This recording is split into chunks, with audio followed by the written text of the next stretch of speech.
Boom, boom, boom. We are going live, going live, going live.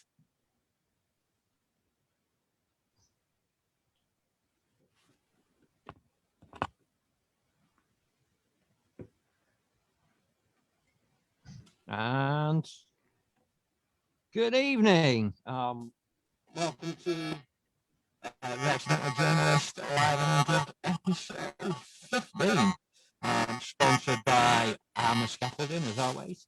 For a free estimate, telephone 077 88 110 210. And also, dun, dun, dun, No Mean City Clothing for all your clothing needs, bespoke and printing. Tonight I have motivational life speaker Stephen Simmonds, a good friend of mine. We met when he bought my book. Hi, Stephen. Welcome, as always. Oh, mate. Thanks for getting involved, finally. I know, right? We were supposed to do last week, but I broke down. Let me just get this up. Tonight we are speaking about suicide. So it's not going to be an easy one. So there is a trigger warning at the start of this. Some people may find it difficult, but be rest assured we find it difficult too. But I want to be able to tackle the subjects that some other people don't. And suicide is one that's prevalent in both my life and Stephen's life. So I think what we're going to do is we're just going to share a bit about our stories, and we're just going to have a chat about it. If anybody wants to join in, there is a feed on here, and I'll keep my eye on that. Hi, Stephen. Yeah. Do you know what? I'm so glad they're actually covering this subject, because I know when we're talking about what did we want to talk about, I think for me this was a subject that kind of almost came out straight away. And I think there's that sense that I think you might agree, you might disagree. I think as men, we're not really still that great about talking about the deeper issues, our real struggles. And so, it's not the sort of thing you go down the pub, is it, and go, oh, mate, I'm struggling. I'm thinking about ending it all. I mean, you might, but you might not necessarily take it seriously. Do you know what I mean? Because we've all been there in a sense. Do you know what I mean? The missus is giving us a hard time, work's crap. So you kind of just have another drink and you kind of forget about it. Do you know what I mean? But actually, when you leave that moment, you don't know what's going on inside that person's head. And the reality is often is a lot darker. I think the first time that suicide really affected me in my life was losing my friend. I'll call him Cal. He's called Cal in the book. That's not his real name, but he threw himself in front of a train in front of me, and that sort of messed me up for most of my life. The first time I tried suicide, I must have been 18, 19. And it was just, it wasn't even thought by the time I knew it. Down the throat. 2 years as my mental health got worse. Obviously, it's been sort of a prevalent part of my life. A really difficult one. Yeah, I mean, I can't even imagine what that must be like. I mean, obviously, on social media, you see videos of people, jumping in front of trains and stuff and bridges and stuff like that. But I can say I've never kind of experienced that. So, but it's interesting. I really respect you for bringing that up, because obviously I've never experienced somebody else doing it. I mean, I've been to hospital where, friends and relatives have popped tablets and stuff like that, and I've been there alongside them. But I've never actually experienced that kind of being on the receiving end like you have. And I can't even imagine. Do you want to? I mean, without bringing too many painful stuff up for you, Jack, do you mind just sharing what exactly that was like to actually see that? Because obviously we don't necessarily think about that. When we're in that mental state of mind, we often think, well, life's better off without us. Yeah. We don't necessarily think about who we're leaving behind. Yeah, I mean, I don't mind that. I don't mind talking about that.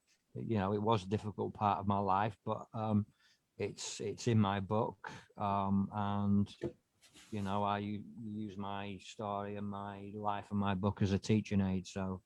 Um, so basically, we were friends for quite a while. It stayed with me for quite a bit. Um, he was struggling with his sexuality. He was struggling with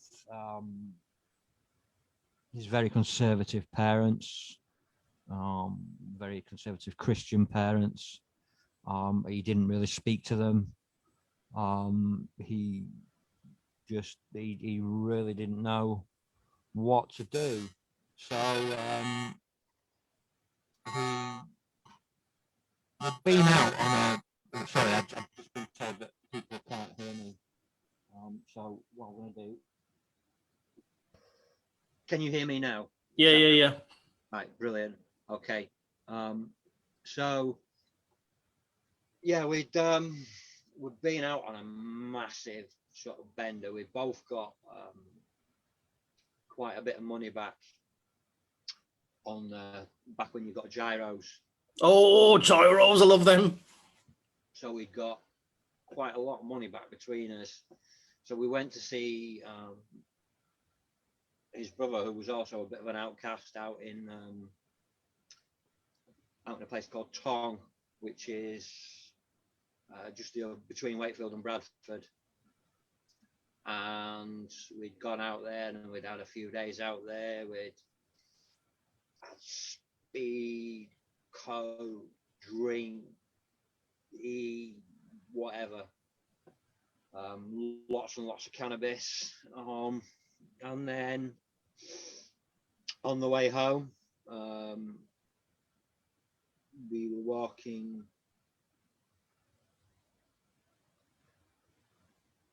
We were walking. We were walking home, and we were walking by a level crossing, and he just looked at me.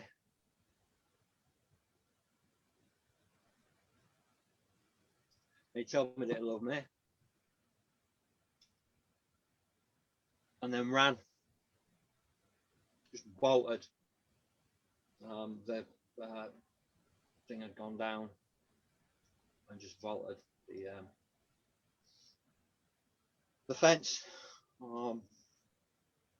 So you had no idea he was going to do that, no intentions of anything before that. There's no signs. There was no, hey Jack, I'm feeling a bit down today. We were both on a lot of drugs, to be honest. I tried suicide myself a couple of times. You know, the first time I'd ended up in hospital getting my stomach pumped and meeting a girl that I went to school with that had some serious mental health issues, but we had a relationship, and that was one of a codependent, but it was also a very highly strung, drink-fueled relationship. She tried to kill herself a few times, but I couldn't move. It felt like I was stuck there to the asphalt. I remember somebody just grabbing me, and it felt like I was just beating down on the asphalt. Didn't know what to do. I had nightmares about it for a long time, and it took me a long time to sort of come to terms with that. And I had a friend by the name of Darren. He lived upstairs from me. I lived in a bed sit in a place called Horsefair in Pontefract, and it was like a layer of bed sits, and then a level of masonettes. My friend Darren lived at the top in a masonettes, and he's the one that got me clean. He for the first time he tied me to his bed and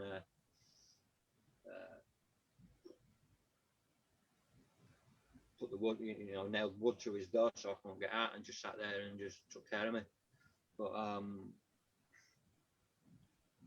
I couldn't read or write. I've had trouble. I had trouble with dyslexia my whole life. Yeah. And when I was at school, I was brought up in the special school system, so they rewarded bad behaviour with good things like going climbing, caving, canoeing, abseiling, kayaking. Yeah. You know, so by the time I left school, I could do all that. I could teach all that. I could barely write my name. But I always had sort of a poetic mind. I always had a sort of beat that went round in my head, and I was always be able to sort of get that out, and really sort of. So Darren, he encouraged me to write, and we taught me to do it, and I started writing this poem, and I kept screwing it up and throwing it in the bin.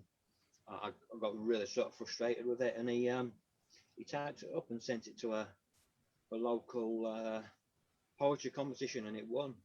And then he used to take me to these poetry readings, and I used to go and I used to, perform the poetry. And that's when I first started getting a taste of sort of the entertainment life. But still, that for a long time, I numbed myself on pain of that loss. I was used to loss, I was used to fear and rejection and all that, but the loss that losing someone to suicide gives you is just, it's really difficult. In fact, would you say that's different to, say, a different kind of loss, say losing your pet or losing, I don't know, your grandma, or your is that a different kind of loss? I mean, is loss always loss, or in what way was it different? Well, I mean, look, I was used to. I have a fear of rejection. Right. I had a fear of rejection. That was the biggest part of my life. I was told on my 8th birthday that I was adopted. I love my adoptive parents to bits. Always have done, always will do. But that gave me a fear of rejection. I felt rejected. And that, was the highest common denominator in my bad behavior. So then when I experimented with drink and drugs, that then was personified, and it came out in different ways. I don't for 1 minute think that it was the reason that I first tried to kill myself, but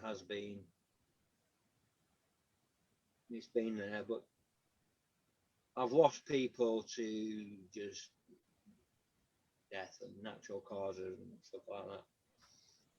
And that's hard, to lose people that you love. I've lost people to drugs. I went to 8 funerals in 7 days.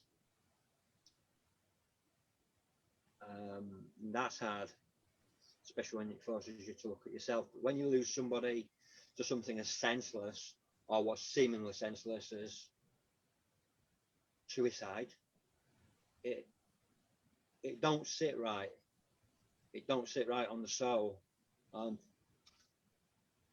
My first book a couple of years ago, How We Met. Amazing book. The poem about Carl is in there, and I'd like to share it if I may.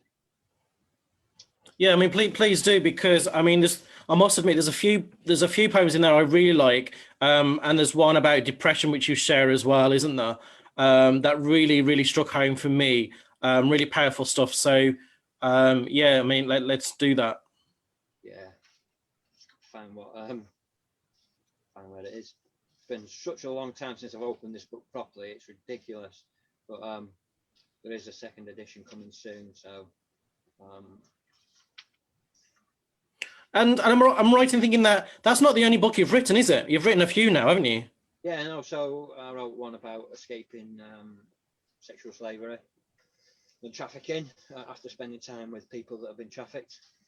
That made me look at my own sort of life and tackle my own sort of abuse as a younger man, which I am starting to work through. Mm-hmm.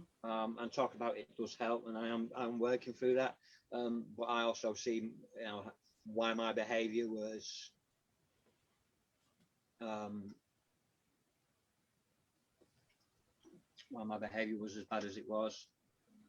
And am I right in thinking as well? I mean, I'm not being nosy, but are you doing some sort of like filming around some of the things in your life as well?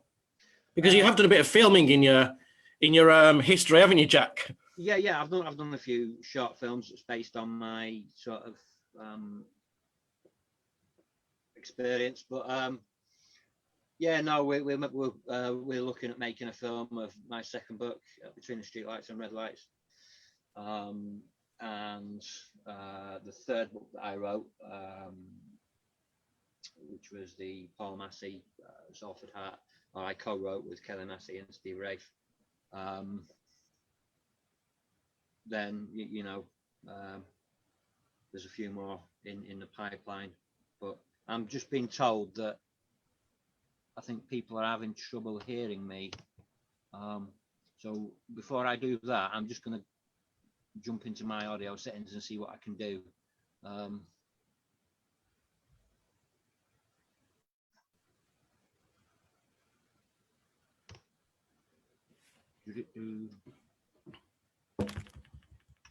I do apologize about this, guys.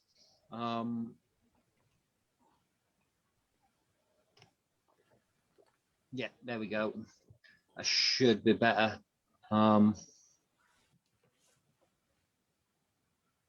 Here we go. There we go. I do apologize about that. Yeah, so the book is called A Personal Apocalypse, The Poetic Ramblings of a Troubled Man. There is also the audio book that is available that was done by the absolutely fantastic Paul Andrew Goldsmith, a local actor who just did a beautiful job of it. So if you want that, get in touch with me, and that can be bought from me personally. So yeah,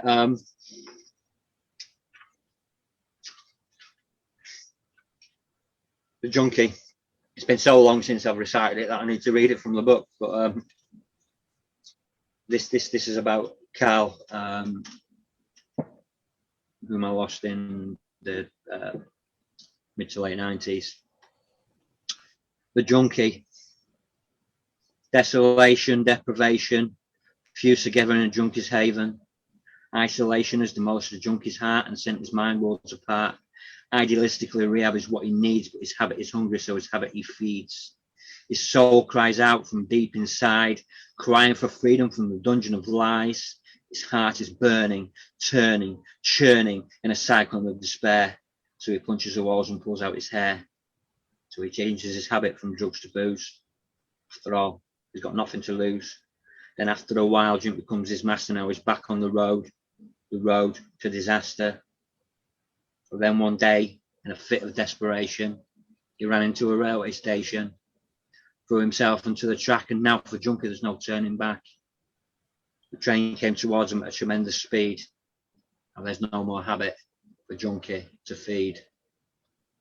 Now I know losing someone to suicide is difficult, and I know full well what it's like supporting a full-blown drug habit and not being able to fully function, not being able to live, not even being able to survive, just ticking over. The last time I suppose suicide sat with me was when I was in hospital, this time 6 years ago, and it was, it's what the book was born from. But I had a complete and utter mental, physical, spiritual breakdown. I was convinced that they were force feeding me hallucinogenic drugs. I was convinced that they'd burnt my chest with acid. I was convinced that they were torturing me because I'd given the world an advanced super tuberculosis pandemic. People were dying around me outside my room. So I thought that God was ending the world, and these people were keeping me alive but torturing me. So I wouldn't eat. I was 6 stone 6 ounces at my worst. I had sores in my mouth. I had tuberculosis, pleurisy, double pneumonia. I was hallucinating visually and audibly. And it was just such a difficult time. Well, to say it was difficult would be a vast understatement. It was life affirming. It was life changing. It was life ending. When I died that day, I that first day, part of me died, and I'm not that man anymore.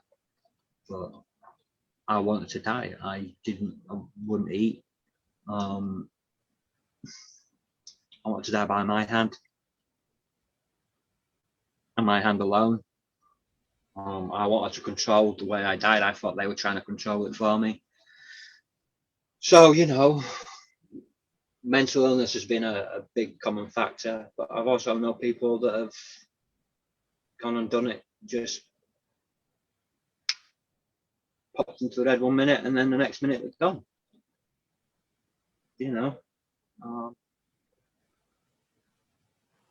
What kind of struck me, like listening to that poem and also listening to your story and kind of thinking about my experience, is that sense of, when you're in that mental state and it's almost like whatever's led you up to that, it's almost you have lost everything.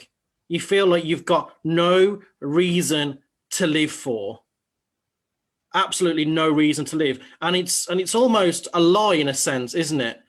Because if we were in our rational mind, if we're in our clear mind, then obviously we might be able to think of something. And the reason I'm sharing this is because it's important that when we get into that state of mind, that we have something called anchors.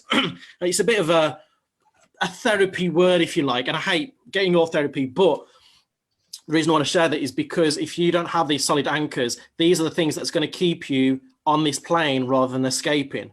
So for example, when you've got that sense of nothing to lose, you've really got to hold on tight. Now, I think it might be good to kind of share that. So, I mean, you've shared, even in this interview alone, that that there are still times in your life you think, you know what, I want to escape from it all. I want to just go. I want to end it.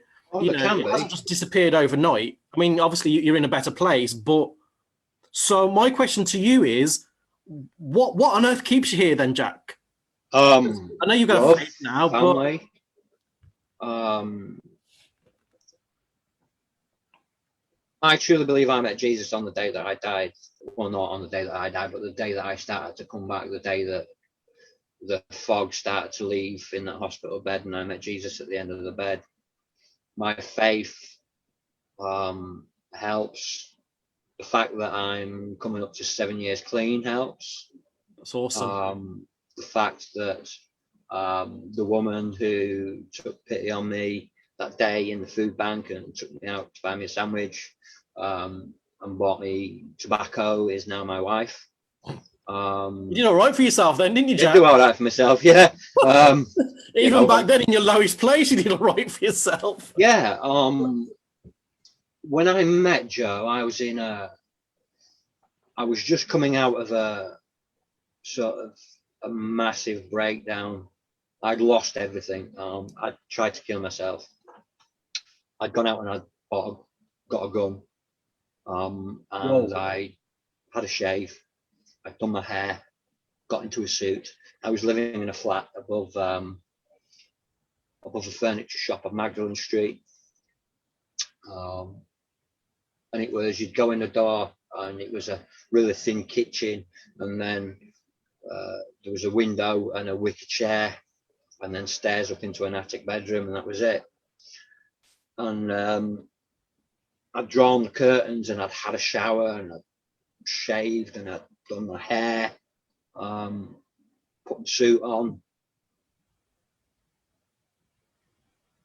wrote a suicide note to my daughter, to my ex-wife. Roger's gun. My throat. Pulled the trigger. Jammed. That's the. I mean, no offense, Jack, but that's a bit of a brutal way to go, isn't it? I mean, that's. I mean, I want to swear, but we're on air. But I mean, that is extreme, isn't it? Please, if you want to swear, swear. I mean, I swore when I started these that I would be nothing but honest, and that's why we're doing things like this. I didn't. I mean, that must have taken a lot to actually go. Do you know what? I'm going to actually get a gun, and I'm going to, because that's. That first click, that was the hardest. After cleaning it, and that second one was easy. I mean, the chances of guns misfiring actually are not that not common. Yeah, exactly. Twice. And the third time, as I was about to do it, my doorbell went, and my phone went at the same time. And it was a friend from a church that I was going to at that time. That can't be coincidence, Jack. No, they were saying that they really felt they needed to come around and see me. Wow. You know. But I was losing everything. I was losing my mind. I was going insane. I was losing my house. I was going to be on the streets. I didn't want my daughter to see the man that I was becoming. I did not want. I thought that even though it would be painful for her to lose me, she would get over it. Yeah, I can understand that. But you don't. I know this personally. You don't. You never get over it, losing someone that way. But that's the way that my mind was. I can understand that. And you know, we went and dropped it off in a what's called an armistice box at a police station, which is when you drop guns and knives into a thing that locks up, and you know, you can't get prosecuted or anything like that.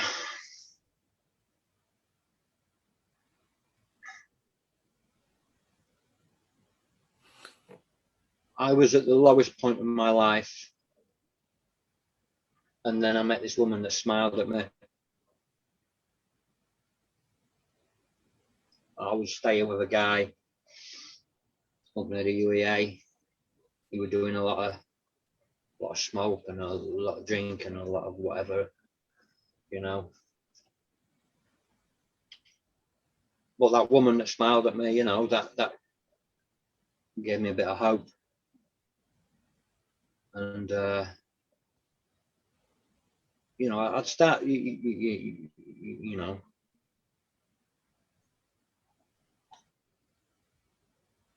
my mental health went worse. I tried to punch in my ex-wife's door.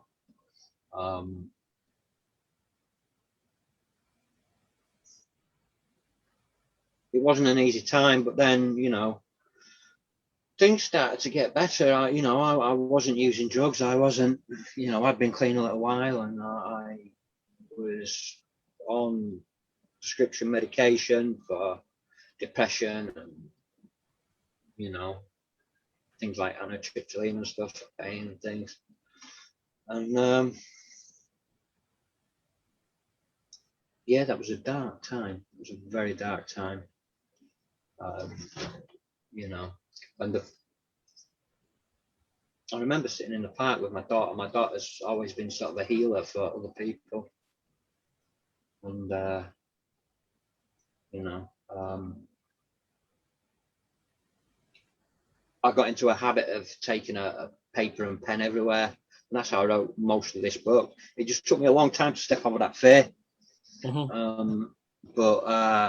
Yeah, I remember sitting in the park after that, watching a play and having I don't know about a light bulb moment or a eureka moment. It wasn't that. It was just a moment of clarity. And I knew that I would probably never put myself in that position again. And although when I was in hospital, it was a very dark time, you know, the way my head was, it was, you know, I didn't want to eat. That was my form of suicide. But you know, I don't want to make this too much about me, but I would like to read this is the first poem I ever read on video, and I read it for my next door neighbour Rob for his podcast that he does called The Hedge at Home, where he gets performers in, and he's the one that really started me on this journey. And it was, you know, I chose it because it was the first moment of clarity that I'd had in such a long time. And it still is the most sort of the closest bit of clarity that I've ever had. And I still think about it, you know, I do. I still think about it a lot, because it could have been so much worse, so much worse. Yeah, I mean, I've pretty much lost everything, but I've got it back. So just quickly on that point, where you find that poem. So just to reiterate what you said. So life was really, really bad. It was at its worst. Yeah. But then you just said it could have been worse. Oh yeah, you know, so there's that acknowledgement that even though you was in the crappiest place, the lowest place, it still could have been worse. That's amazing. There's rock bottom, and then there's rock bottom. I've reached several places rock bottom. The biggest rock bottom I ever hit was in the hospital. But you know, my life had started to get better. I'd met Joe. I was rebuilding my life, you know, and for that year or so before the whole ordeal, you know, it wasn't peachy creamy. It wasn't always easy, you know, but it was better. It could have been a hell of a lot worse, and I could have been, you know, I could be dead by now, or I could still be on the streets. You know, I don't even think twice about that anymore. But yeah, I think that's. I mean, there's a reason I said that is because sometimes it's about the reason I brought that up is about that sense of perspective and perception as well. Because you know, when you're in that state of I want to end it all, your perspective is I've got nothing going for me. This is the worst place I've ever been in, and again, reality says, well, actually, you've probably been in a lot worse scrapes and survived those. Oh yeah, I mean, you know, there's been several close things, but yeah, this is called Playground Battleground, and it's I'd taken my daughter to the park, and I was watching a play. Now, my daughter, for me, Reagan, she's always been my center, my balance, the one that's always brought the healing, even to her own sort of personal. You know, she's always been a proper daddy's girl.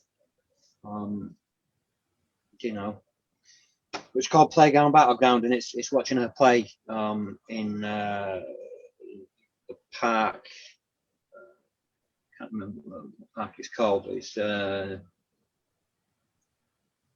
between the UEA and going the city way.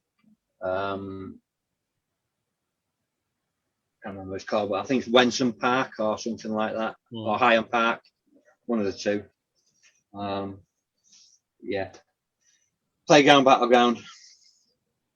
The sun shining, burning brightly on this gentle July afternoon. Heat kisses the back of my neck, yet the slow, soft summer breeze cools the skin on my aging face, and it feels nice. So nice.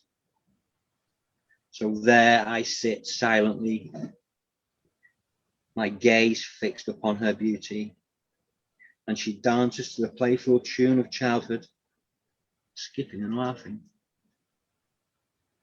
She, away on her travels, her imagination working overtime, having an adventure in her own personal wonderland.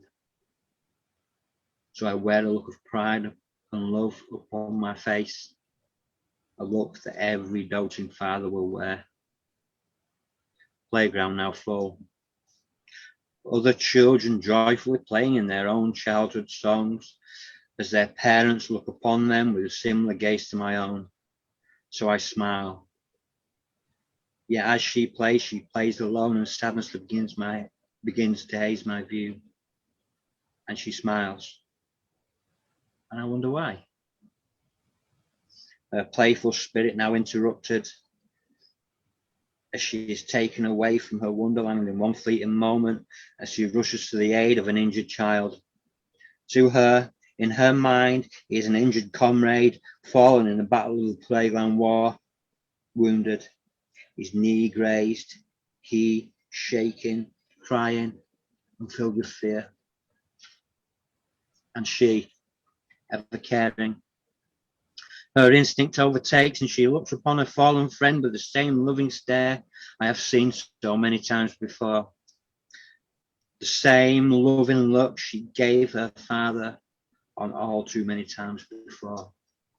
It's empathy personified, her words wise, reassuring, calming, and healing comes as it always does as she smiles, is crying now a gentle sob, and his fear begins to subside.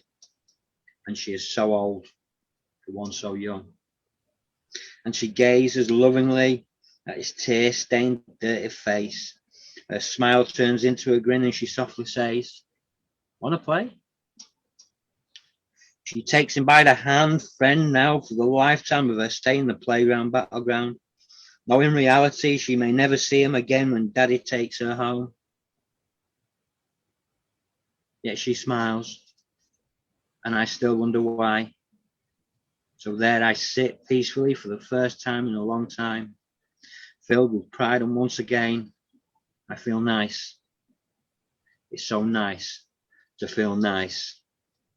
I think that's it for just to feel nice, just to feel some part of normal when you've been in that zone, just that bit of normality, just the watching of the, just to watch a child and knowing the blessings that you've got, not necessarily being able to count them, but being able to see them playing out in front of you. I love, do you know what I mean? For me, I mean, that's a beautiful poem. And I've, obviously, as a father, I can relate to that. But what I really loved was that last part. And you mentioned it, and that sense of feeling nice. And you say it as if, and I can totally relate to that. So it's that sense of, oh my gosh, I'm struggling to find the words to say it myself. But the feeling of nice is so rare. It's and that breaks my heart, Jack. I'm listening to your story and I'm thinking, I understand what that feels like. That sense of everything's so crappy that when something nice happens, it's amazing. And that's heartbreaking. That it's in the minority rather than, I mean, when you talk about the norm, and the norm for us wasn't at all nice. And also, I heard that word, the peace as well. And again, you highlight the word peace. And again, as if that's rarity. So again, that tells me that sense of that lack of peace in your life. And, I'm not just pointing at you, I'm talking about mine. And that sense of lack of nice in our life. Jack, that's blooming heartbreaking.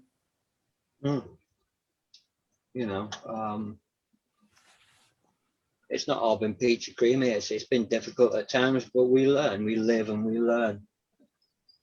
I'm a different person to what I was.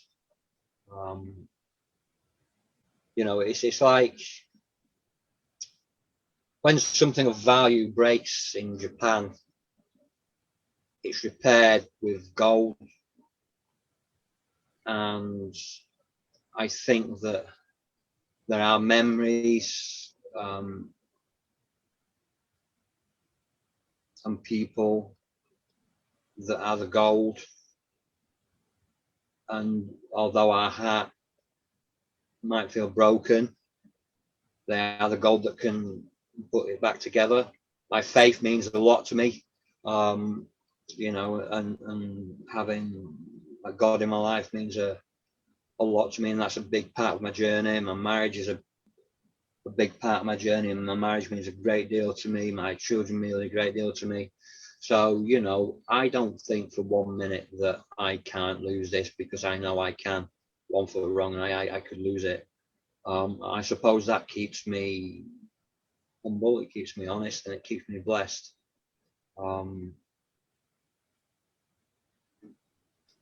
You know.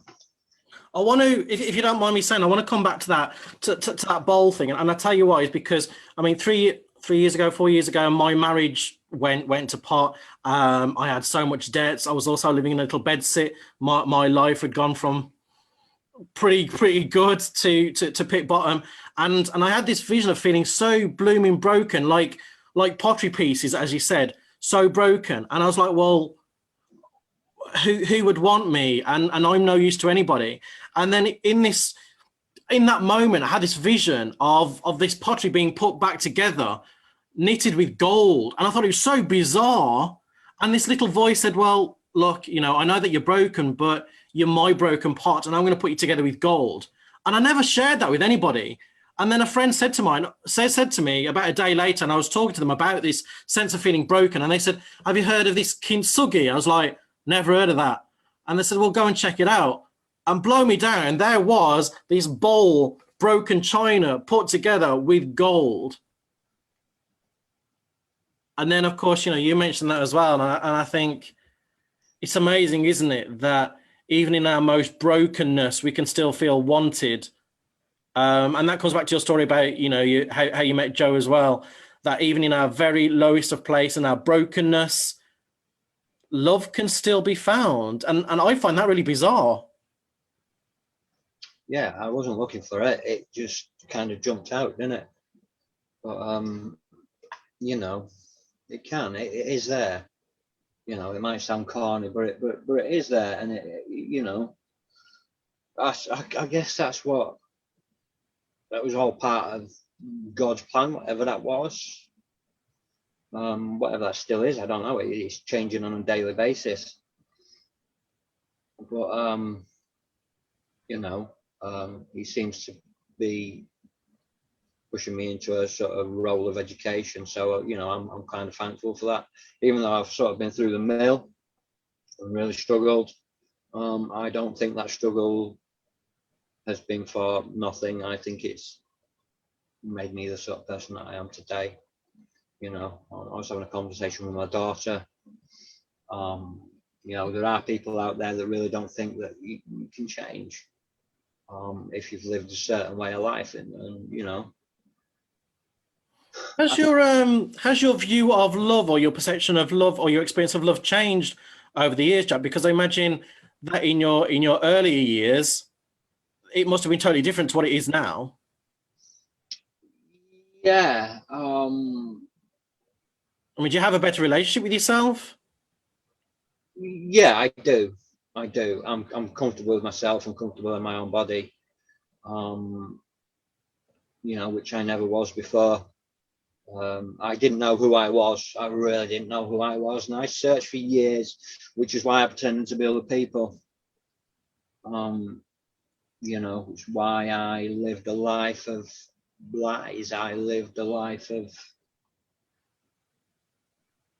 just pain, and it was my own pain. These things, yes, did they contribute to any of the suicide attempts? Yes, they did. Am I better for it? Am I a better person? Am I a better man for it? Thank you, my darling. Undoubtedly. You know, I've learned a lot from the life that I've lived. And, you know, I've become a different person. But that is what, you know, in a biblical sense, that's what it says, that when you it's kind of ironic that we're kind of talking about this at Easter time, isn't it? Yeah. Because, you know, that's the whole kind of Christ story, isn't it? About death and resurrection and a whole new body. and the whole kind of, and I don't want to turn this into a religious thing, but it's that sense of forgiveness is huge, isn't it, at this time of the year? Forgiveness of sin. I mean, we talk about the forgiveness of sins, but let's just talk about the whole sense of forgiveness. I mean, have you struggled with forgiveness before? And unforgiveness, yeah. Yeah, that's what I mean. And was that unforgiveness of yourself? Yeah. I mean, there's, I've said this in several interviews. I was the sort of person that had a nemesis. No normal person has a nemesis. No normal person has an arch enemy, but I had these, there are people that have done some great wrong in my life that has really affected me. There are people that have done things that not realised that's affected me. There are people that have done a great deal of wrong to and hurt, intentionally and unintentionally in my past. And I now know that the whole thing about me being in the hospital and having this spiritual breakdown, and the whole way that I convinced myself that the world was against me and that God was against me, was down to unforgiveness and guilt and shame. And unforgiveness is like drinking poison but expecting the other person to die from it. To me, it's mind over matter. If you don't mind, it don't matter. There are people that are going to hate you. There are people out there, there are people in my town that really don't like me. But I used to let that get into my head. But actually practicing forgiveness, forgiving myself for my past, for my actions, for some of the words that I've used, it was the hardest thing to do. It really is hard. And it's caused a lot of tears, a lot of pain, but at the end of the day, it's something that we need to look at. It is something that we need to look at. Because Christian or not, unforgiveness, it's absolutely huge, isn't it? And I'm glad that we're kind of mentioning it as well, because and also within the Christian circles, you talk about, forgive others as you want to forgive yourself. It's not that bloody easy. And I wish almost we could get taught, well, how do you do that realistically? How do you mentally forgive somebody? How do you spiritually forgive somebody? How do you forgive yourself? I mean, it's okay saying it in like the Lord's Prayer or something, but the reality is completely different. Yeah, I mean, the Lord's Prayer is a good one. The Serenity Prayer is a better one, because it can be said in any sort of way, whether it's gritted teeth, whether it's shouting, or whether it's said in thankfulness. It's that whole God grant me the serenity to accept the things I cannot change. Yeah, I love that. I love that. Powerful, isn't it? Difference. It's that. But it is also the practicing of forgiveness is cleansing. It's soul cleansing, and it's so hard to do. So hard to do. I lost my niece, a 2-day-old niece, a few years ago. It's quite a very violent act. And then we lost her father due to that, because I'm not going to go too far into it, but I hated that man. I could not forgive. But then I was told the story of Corrie ten Boom. Oh wow, yeah, that's powerful, isn't it? And the hiding place. And Corrie ten Boom was a woman, a watchmaker's daughter, who was taken along with her family and put into one of the worst concentration camps in Europe. And her sister was raped by SS guards, and she was, and she found a place on the, you know, and she hid young women away from these monsters. She saved their lives. And years later, she was, you know, getting old by then. She was in her 80s, and she was giving a talk. And one of the worst guards at that worst concentration camp was in for her talk. And afterwards, he went up to her and she recognized him straight away. And she just got filled with hate. And he said, my name is whatever it was. And, you know, I was one of the worst guards on that concentration camp, and I did a great deal of wrong to a lot of people, including you.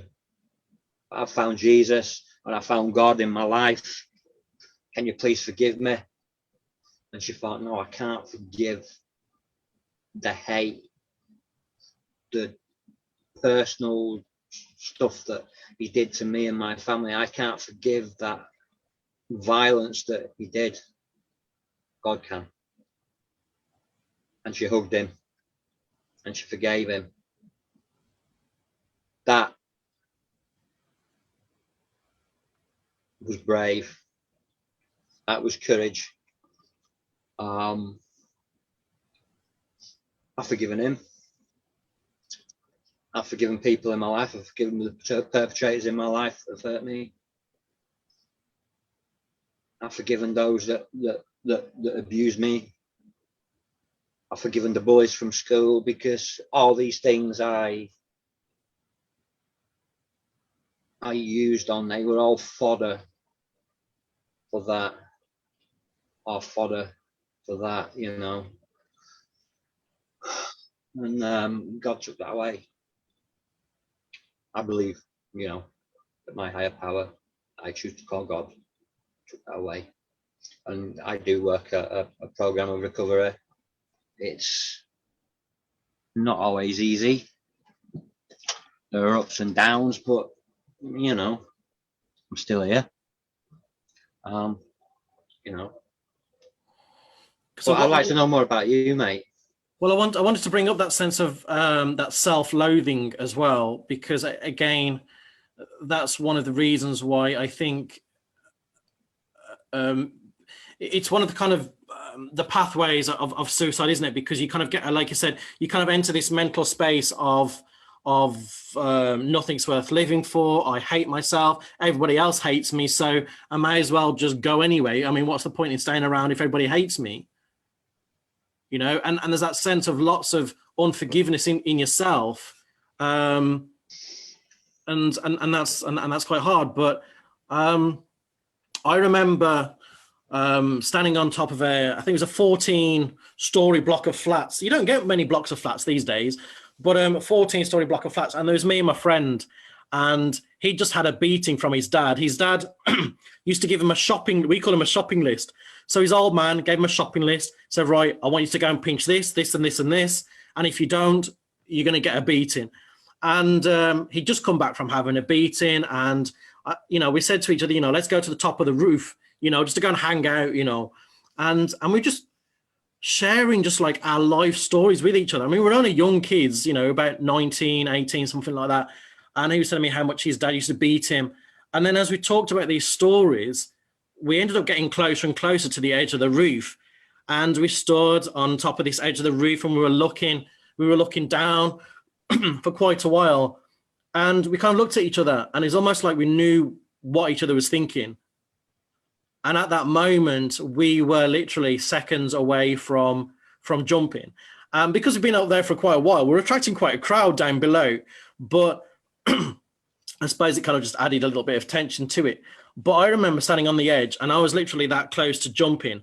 And I heard this voice, and it was very bizarre, Jack, because I mean, people with mental health are known to have voices in their heads, but I've never really had voices in my head until this moment. And it says, and I remember it clear as day, and it said, "Don't jump, I love you." I mean, that is just messed up. Like, where the hell did that come from? Because it's not something I'd tell myself, because I hated myself. So where on earth did where on earth did it come from? And it's almost like this wind just went past and says, don't jump, I love you. And I was like, what on earth? But it was enough to stop me at that moment. And so I did. I stepped back, and that day I saved my friend's life as well, because I said to him, you know, yeah, life is crap, but we'll get through this. We will get through this, and we did, you know. But again,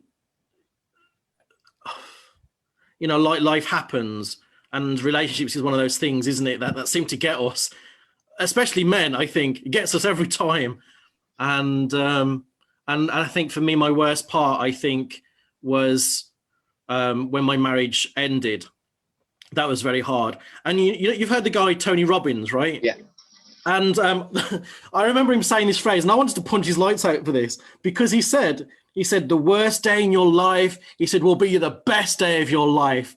And I was thinking, what an absolute arsehole, right? What an absolute tool, because the worst day of your life is fucking the worst day of your life, right? And it's only now in this place can I say, do you know what?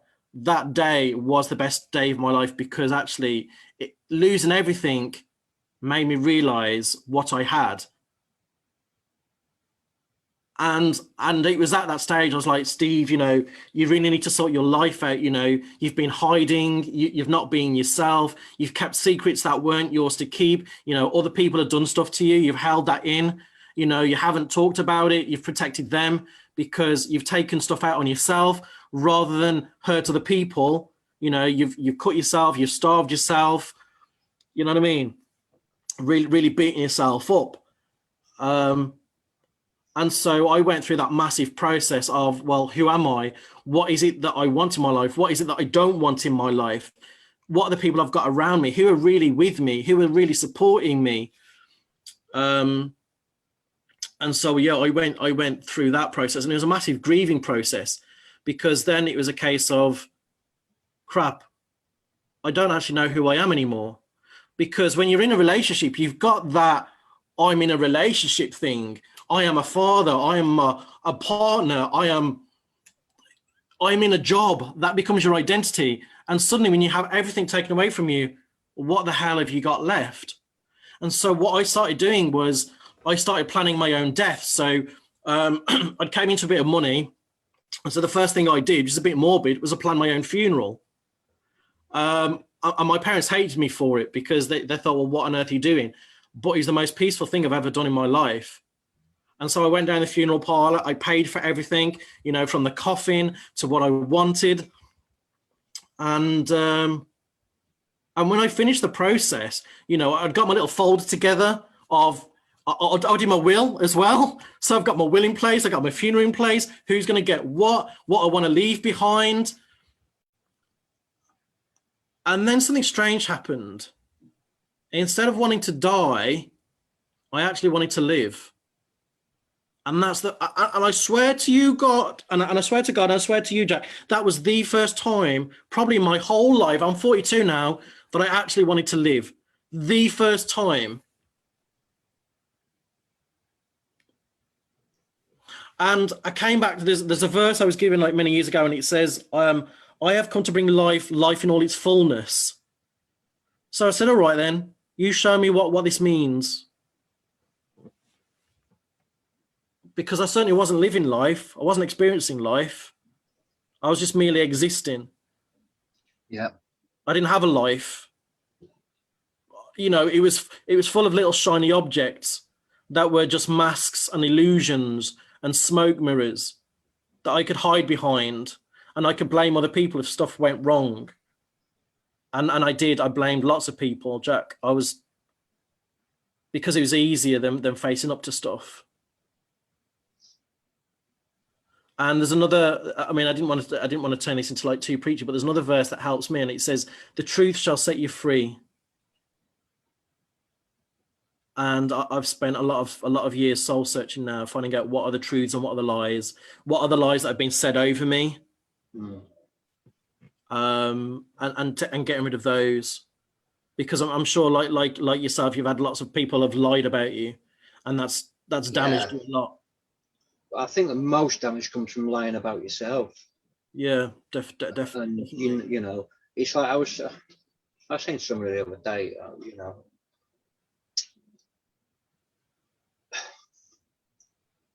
we have a perception of who we are, and when we hear our voice on a tape, or when we see ourselves in a mirror, you know, or we see ourselves on film, it almost seems disembodied. It doesn't quite seem like us.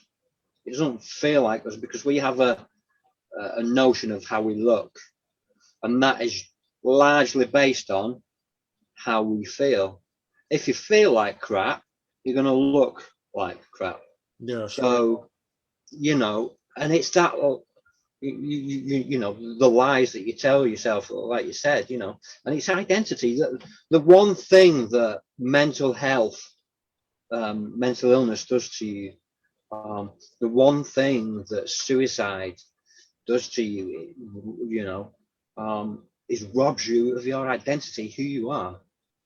It strips you back. So, you know, drug use, abuse of any kind, you know, self-abuse, self-sabotage, it robs you of your true identity, right? So what we are seeing is not what we are feeling, and we're reflecting that. So we're not only reflecting that to other people, we're reflecting that to ourselves.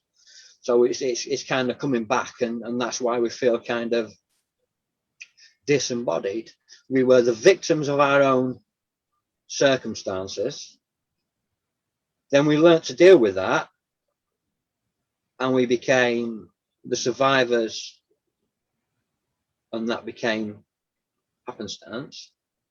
But you know, survivorship is a whole nother subject. You know, and we can stay in that for the whole of our lives. Yeah, yeah. You know, we become a survivor. We learn to survive. So we're no longer just living; we're just surviving, and that's not life at all. You know, to a lot of people, you know, to some, survivorship is about taking some of that identity back, which is fantastic. But surely the next discernible step is to thrive, and that's what this is. That's what you know why I started these talks. It's why I started getting people like you on. It's why I started talking about the things that not a lot of other people talk about. And I might lose some people on here tonight. You know, I might lose some followers. I probably will do. You know, I might gain some. If I'm getting through to one person, you know, that's my job done. I hope to get through to more, but that one person, that's my job done. And, you know, our identity is constantly changing the more we learn and the more we grow, you know. And the other thing that you said earlier on, Jack, and I love this because this is something I've struggled with, is you use the word purpose. How important is purpose? Well, it's nice, you know, it's good to have purpose, isn't it? You know, we all want to feel like we're needed, like we're important, and we are. We are. You know, there are times when we don't feel like we are, and there are times when we feel like we're not worthy, but we are. And you know, that is the biggest thing about, you know, God, Jesus, spirituality, religion, whatever you want to call it, for me, is that when I died and I was brought back, I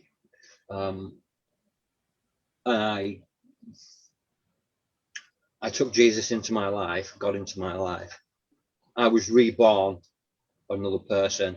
That old me was dead, the new me has come. I have purpose in my life. I have marriage. I have my children. I have education that I want to get across. I have this. You know, I'm very, very blessed in the way that my life has gone over the past 6 years.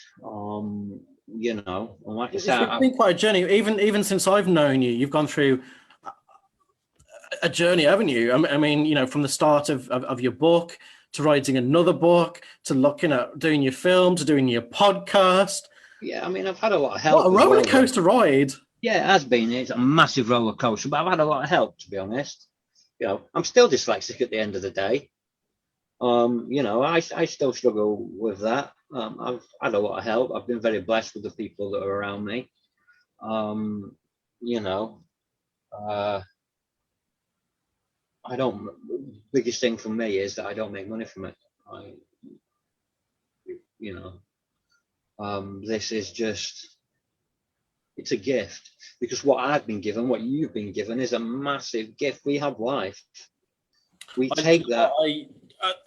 I mean, that whole kind of making money from our story thing.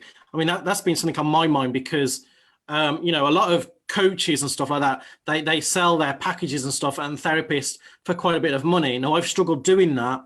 I'll be honest with you, because I feel like what I've got to offer is my give back, my ministry, if you like, of, you know, other people have been there for me, so I want to be there for them. And I can't put a price on that. And as some people say, well, Steve, but you can't put a price on them because if you're helping them, they're going to be grateful and they want to pay that back to you. And I do get paid back in other ways, but I've struggled with the whole earning money from it, and I don't know if that's that sense of worth. I'm not too sure. But it's interesting that you brought that up, because that kind of ties in with that whole kind of sense of value and that sense of worth, doesn't it? Yeah, I mean, the life that I have been given is a massive, massive gift. You know, I don't even kid myself about that. It's a massive gift. You know, I could be dead. I could be still homeless. My life could be so much different. And I've been given the gift of a different life. I've been given a gift to be able to speak to people and get my words across. In certain ways, I struggle getting them down on paper at times, but you know. Can I ask you a personal question, Jack? Yeah. And I feel like we should be doing this off camera, but are you ever scared that you might end up back down that road? That you might end up homeless, that you might end up penniless, do you ever get scared that you might? Because for me, I kind of think of that Matrix moment of the red pill, the blue pill. And are you ever scared that that could still happen to you? At the back of my mind, it's there. Mm-hmm. But you know, I might come across as confident sometimes, and I might come across as I know what I'm saying and what I'm doing, and sometimes I do. But sometimes you know when the black dog starts barking in your face, Yeah. and you know you just can't hear anything but that growl, that deep, you know, and you can't feel anything other than the breath on your face, and you just it's like a not even a fog or a mist. It's just like darkness. Just It's like a numbness, overtakes everything. isn't it? When you get there, and I'm not saying that it's all been peachy keen because I've had some dark days, you know. But my life is a gift, and when you learn that your life is a gift, you learn to treat it with a bit gentler, I suppose, because sometimes we go out and we buy our own stuff, yeah, and we handle it in the ways that we would handle it, and it gets scratched and it gets beat and it gets chipped or whatever, but it doesn't matter because it's ours.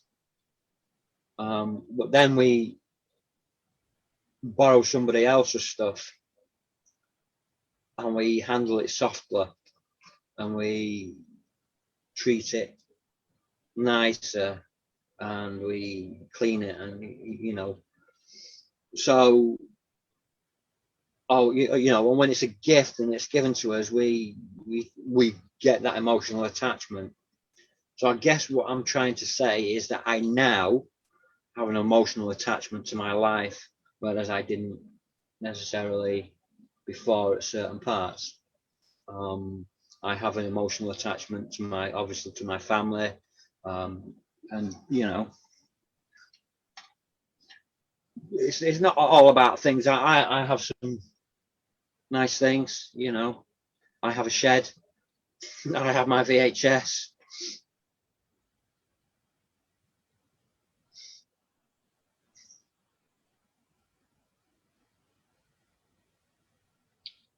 It's easy to get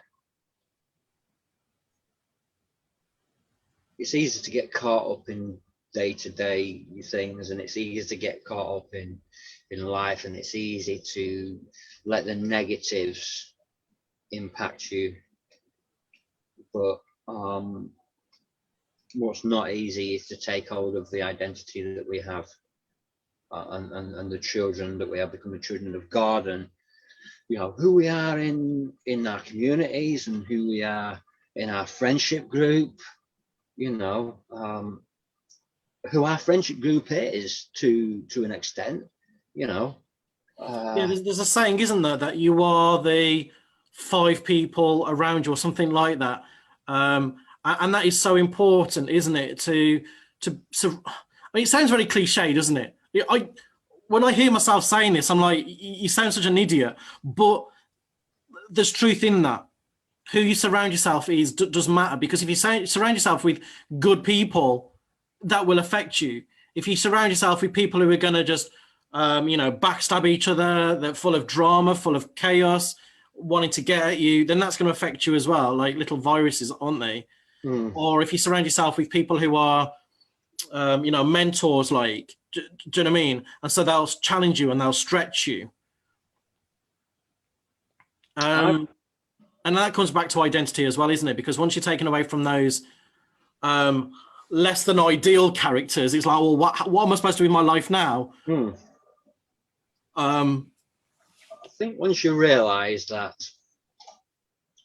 you are not the decisions that you have made, you're not the bad, you're not the bad decisions that you have made, you're not the sins that you have committed, you are not the crimes that you have committed, you're not the bad decisions that you've made, you're not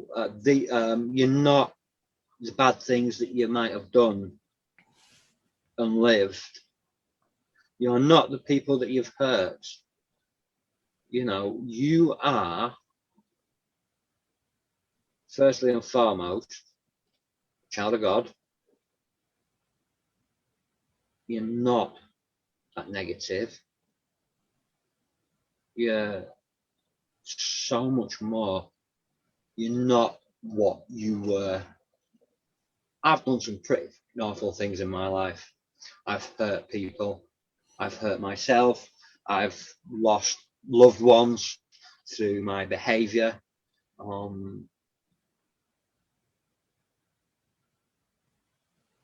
I have regrets. We all have regrets. But I can't change my past. I can't shut the door on it. I can't put it to one side. I think that if we have lived a certain way of life, if we have done certain things in our life, if we have treated people in a certain way, and we have found a new way of life, which is what it is, then we have a duty to educate. If there are people watching this who are in a really, really bad place, obviously you've been there, I've been there. What advice would you give them if you were literally face to face with them now?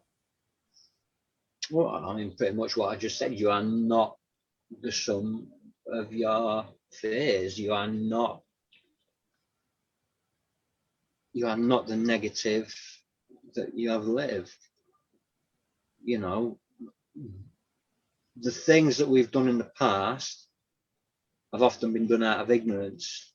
Yeah, I like that. I like that you said that.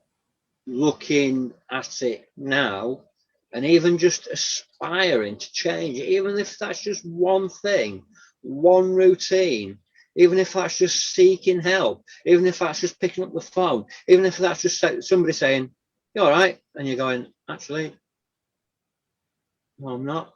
Even if that's just telling yourself one truth instead of 10 lies, even if that's just changing one routine, it matters. It does very much. You matter. Very much. Yeah, that's And right. you matter more than anything. Because I think, overwhelm gets to us, doesn't it? Because we take on too much stuff, overwhelm gets to us. But what you said is very important there. Because all you've got to do is just change one element. Just choose one. Just choose one. One that you struggle with the most, and just work at changing that bit. And then once you've got to that level, you can look at another bit, and then you can look at another bit. You don't have to do it all at once, because people often think, "Oh, that's it. This is my life here. I've got to literally go to the secondhand shop, swap it or whatever. Jobs are good." And no, it doesn't work that way. You can't literally go into hypnotherapy and go, "Bish bash bosh, right? You're now healed."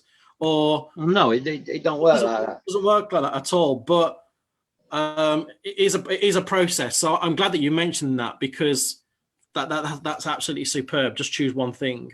I see it like a computer. I see the life or routine or the way that we live as like a computer. And when you get a computer, it's got Windows on it. It's got the software installed. It's got certain hardware installed, and often it's just plug and play. But there are things that happen. There are things that we do. There are places that we go on the internet. There are places that we go in life that things happen. Viruses, things get changed, settings get changed. We customize it because we want to customize our life. We set hotkeys. We do all this. That for me, that's how the best that I can think.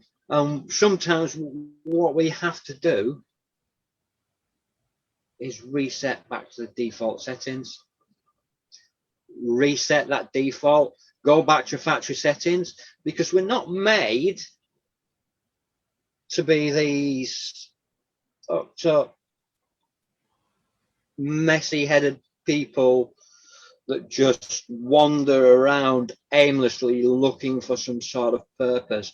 We are made for connection. We're made for connection with God. We're made for connection with other people. We're made for families. The people that we choose to have around us, they become our family. The communities become our families. The churches, they become our families.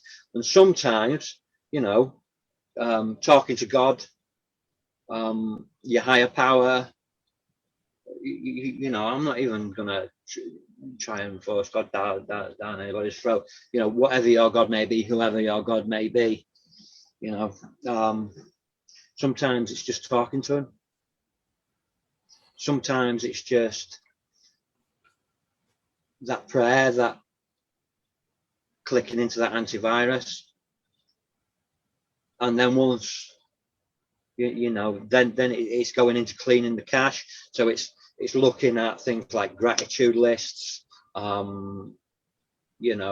making amends to people wherever possible, except when to do so would injure them or others, and it's about cleaning up your life. Getting clean is not cleaning up your life. Getting clean is the first step to cleaning up your life. And it's the biggest step and it's the hardest step. But whether that's from drugs or bad thoughts or what, it's the same principle. So and sometimes your computer just gets so full of crap, you just think, or your phone, need to reset back to factory settings. Reset that default. Mm-hmm. And start again. Whether it's 4 o'clock in the morning or 4 o'clock in the afternoon, a day at a time. It's sometimes a moment at a time, a step at a time, a breath at a time, a thought at a time. And when you've had a head your whole life that's been full of thoughts 1,000 times a minute, and then you finally start to get some peace and it starts to subside, you know, that's when you can start setting your computer back up to what you need it as. So when you can And there's start something quite beautiful about that blank page, isn't it? And starting again. I think that's amazing. Absolutely. That sense of doing that is overwhelmingly beautiful. Because not everybody gets that opportunity. You know, I'll get that blank slate. No, we don't. And I think, but just to say, you know, if anybody's watching this thinking, do you know what, I can never go to that factory reset. I can never have this blank page. I can never start again. Just to say that actually, you know, you can have that. You know, it's going to take work. It's going to take a lot of hard work, and you're going to need a lot of support around you, but it is possible. I remember sitting in a drug den, off my nut. I couldn't live the way that I was living anymore. I was losing my sanity. I was losing my family.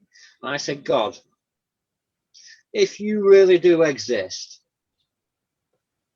if I am really your child, if you really care, take away this thirst. Take away this hunger I've got for drugs. Take away this pain. Because I can't. Mm-hmm. Step one, admitting that no human power. I couldn't do it on my own. You know, I was an addict. I am an addict. Not just addicted to drugs, but addicted to a certain way of life, addicted to certain behaviors, self-satisfaction, greed, whatever. You know, if it was bad for me, I'd be into it. When I was in that zone, I hurt a lot of people. And there are, you know, there are people that will never ever forgive me, and you know, I can't forgive myself for some. God can, like I said with Corrie ten Boom and her story. I might not be able to forgive, but God can, and that's good enough for me, because you know, I couldn't do this alone. So many times I tried to do it alone. I'd go it alone, and I would fail, and I'd end up back at some other rock bottom. And every time I hit a rock bottom, I would go further and further into the ground. You know, my rock bottom would get deeper and deeper and deeper and deeper. You know, and I couldn't get out. I couldn't get out. But at some point, though, that self-destruction has got to stop. At some point, it has to stop. Otherwise, because even when you're in that bad place, you've still got some element of control to a degree. But at any point, that could just be taken away from you. You can. But, you know, self-control is a gift. And it's a gift that I didn't have. It's a gift that I've now been given. You know, and there are times when I can get into things so deeply and I can let my head go into it. And I have to take a step back. I have to take a step back, because it's that old behavior. You know, like I say, there are people out there that will never believe that a dyslexia can change his old spots. There are people out there that think that I will still be the same old person that I was. But that's their right. But love, I've got to say this, Jack, because I've heard that phrase so many times, and that really pisses me off. And I hate bad language, but that really pisses me off when people say that a leopard can't change its spots. And no, it can't, because a leopard is a bloody leopard. But Jack, we're not leopards. No. We're blinking human beings. Yeah, and that's the point. And love can change people, and it does change people. It does, but you know, it takes self-love to do that as well. Does. It does. 100%. And don't love ourselves. How can we love other people? 100%. And we can change, and people do change. And I think it's important to know that and tell ourselves that as well, that, you know, we have that capacity to change. Yeah. And you know what? The people out there that don't think that we can change, that's their right. Can I blame them? No. Do I blame them? No. Can I forgive them? I think I probably can. What other people think about us, this is what we need to get embedded. What other people think about us is none of our damn business. Yeah, I'll say that again. So many times recently. Yeah. What other people think about us is none of our damn business. Yeah. Right? It's nice that people give us compliments, and it's nice that people say this and nice that people say that, but it also goes the other way on the negative, right? If people don't like me, it used to really bother me, and that used to set my mental illness off worse and worse. I think, well, why don't people like me? Well, you know, it's the old self-esteem and the old ego and stuff. You beat his dad up. That's why he don't like you. You know, you smashed his car window. That's why he don't like you. You just shouted in his face and held him up against the wall. That's why he doesn't like you. But my head, excuse me, wouldn't make that connection. And I used to be really bothered why people didn't like me. And I used to chase that recognition. And I think on that, you know, when I read the poem about my daughter, that breakdown before that, all I wanted was somebody to just recognize that I was hurting. Wow. Recognize that I was in so much pain, to recognize that I could not man up, to recognize that, you know, I was ill. And when somebody did recognize that, that's when I started looking at myself. That's when I started getting better. Because, like I say, we're made for connection. We're not made to be alone. You know, we're not made to walk this earth and be like the bloke from Highway to Heaven. You know, we're not here to, you know, just for ourselves. We're here for connection with other people, with family, with friends, you know. And I think I think you hit the nail on the head there, about that sense of when people are in that place, that, you know, bringing it back to the topic of suicide, is recognizing that people are so hurt that they're saying, look, I need you to recognize I'm so hurt and I don't know what to do about it. And especially for us men, because we're fixers, right? We like, whether we can or we can't do it, we like to think that we can. But when we can't fix it, it messes with our head completely. And admitting that we need help is a massive dent to our ego, to our male ego. Yeah. And so when we can't do that, when we can't fix other people, when we can't fix ourselves, the only thing we're going to do is just self-destruct. But that's a toxic way to think. That's a toxic way to live. Yeah, I mean, it totally is. And then, you know. So, do you know what? This interview has made me realize that actually recognizing our own hurt has helped us recognize other people's hurt. And actually, we're in a beautiful position to help other people now, only now, because we've been through that. We still go through that. We've not only survived, but we have thrived. I mean, I've seen you thrive, Jack. I mean, sometimes it don't feel like it, right? But amazing grace, my friend. It is. That's what we said earlier, isn't it? It's like, you know,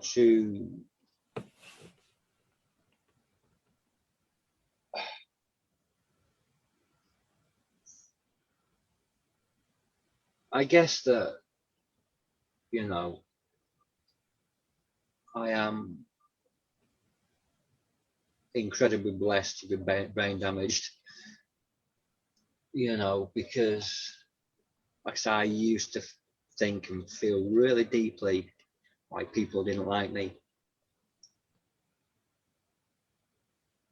And that would upset me to the point where I would start upsetting other people. Because I couldn't understand.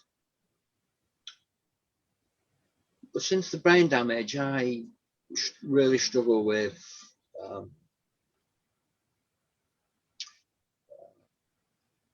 visible signs of emotion.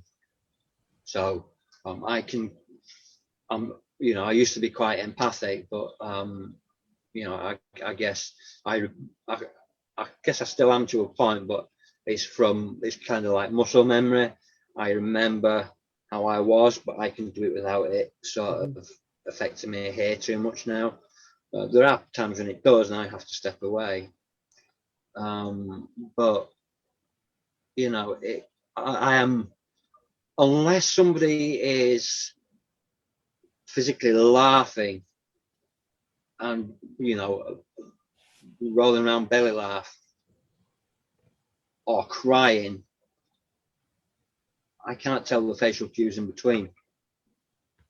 So I really struggle with that, because I don't know whether someone's angry at me. I don't know whether I've done something wrong, said something wrong.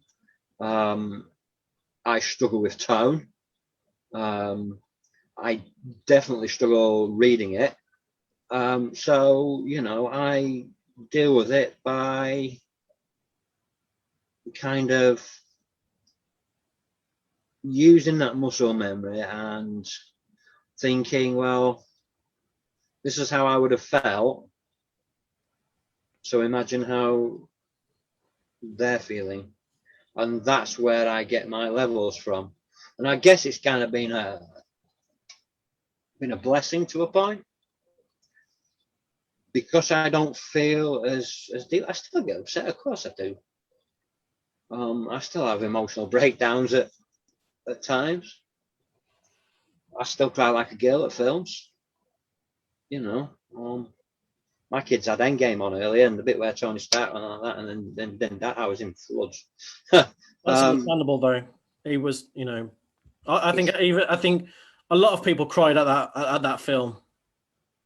I did that in the cinema, but that's because I can recognise my vulnerability. I'm vulnerable. Being vulnerable used to be a weakness, because I saw vulnerability as weakness because of that toxic masculinity I had going in my life. You know, I realised that men can cry. Do you know? I mean, you're a fan of like the Marvel films and the DC films. Yeah. And what I find fascinating with all of the heroes, you name me, whoever, it doesn't matter what their superpowers are, they've still got their own weaknesses and their own vulnerabilities. And that amazes me. And even Superman, who was blooming Superman, you know, he couldn't stop certain things either. Allergic to his home planet, you know what I mean? Like definitely allergic to his home planet. And that kind of serves as a reminder that we are vulnerable, but actually, do you know what I've learned as well, and I think you've probably learned this as well, is to embrace that vulnerability.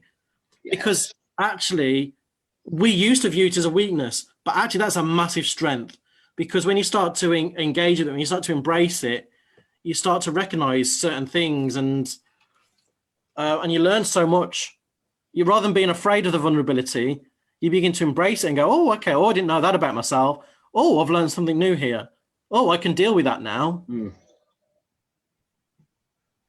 Yeah, it's So you've almost got to be your own hero. yeah. I mean, it's self-awareness, really, isn't it? And self-love and self-understanding. There are situations that I still don't understand. There are people that I still don't understand, and I don't think I ever will. There are emotions that I don't understand, and there are emotions that I still struggle with. And I think I always will. But the difference is I've got the network now. I don't have to do it on my own. I've got my wife who is very understanding. I've got a network of people within my church whom I can speak to. I've got people that I can pick up the phone and speak to. I've got people that I can jump on Zoom and do face to face. And I can sort of manage at life now. Don't always find it easy. I might come across as being more confident than I was, but I think I got used to wearing certain masks, Yeah. putting on a facade. Just because I was holding somebody by the throat and putting them against the wall didn't mean that I wasn't scared. It meant that I was scared. Yeah. And you hurt them before they hurt you. Yeah, and I think the thing is, for me, the guilt, the shame that ruled my life aren't there anymore. Once I got rid of those, and once I started, looking at a life without that guilt and shame, yeah, so inevitably that's what caused the breakdown. That's when I started getting more coercive. I won't say better, I'll say more coercive. It's not, life ain't la-di-da, and it never will be. It ain't singing in the rain. It's, life is full of surprises. It's full of pain. It's full of negativity, negative people. But it's also full of so much beauty. It's also full of so much love. It's also full of so much kindness, even though it seems hidden at the moment and it seems that it's so far away. I see so much hate on Facebook and on things like that. So many people falling out, and God knows I've had my fallings out on Facebook. And I've used it to vent, and it's that negativity. And I think that with that negativity comes a certain way of life, and if you're going to live in that, you're going to suffer. You're going to see yourself as different. I like who I see in the mirror at times, all the time, but I like the person that I am becoming. I won't say become, because I'm changing on a daily basis. I like the life that I have, and I like to educate people, which is what I really want to do, educate people. Because with the wisdom that I have been given, wisdom is free. Wisdom should always be free. So I've got libraries. It's relatively free on the internet. It's out there. If we need to know it, if we want to know it, it's out there somewhere. You shouldn't really have to pay for it. It's free. So I believe that if you're going back to what we said earlier, if we have an accumulated wisdom that we have learned because people have given it to us, because they have lived a life and they're sort of paying it forward. That is our duty to do the same. Mm-hmm. That's why I do these. That's why I talk to people like me. That's why I talk about these sort of subjects, because if you don't want to listen to it, you'll scroll on by. If you do, if you're in that thought process where you need to be, you need to be in a certain way, then it's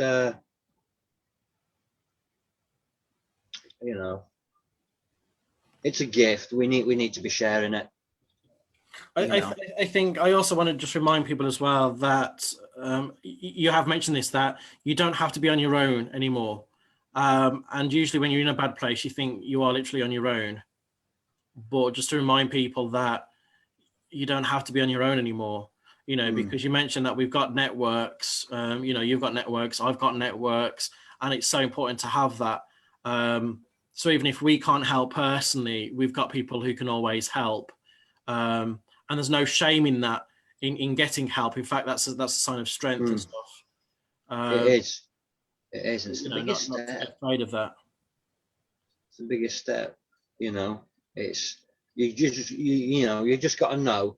If you're listening to this and you're in a certain place, I think we'll finish with this, mate, if that's all right. But yeah, totally. And then I'll say my goodbyes. I'll put the feed and then we'll have a quick chat.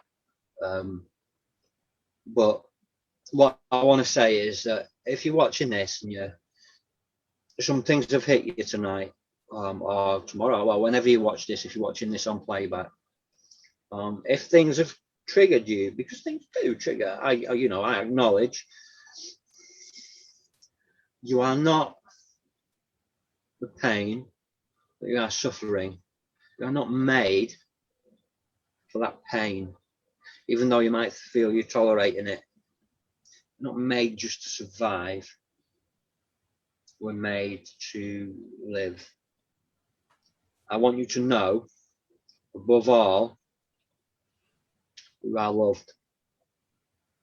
We're all loved by someone. If you're watching this and you're feeling alone, if you're watching this and you're feeling like you want to end it, pick up the phone. Drop us a message.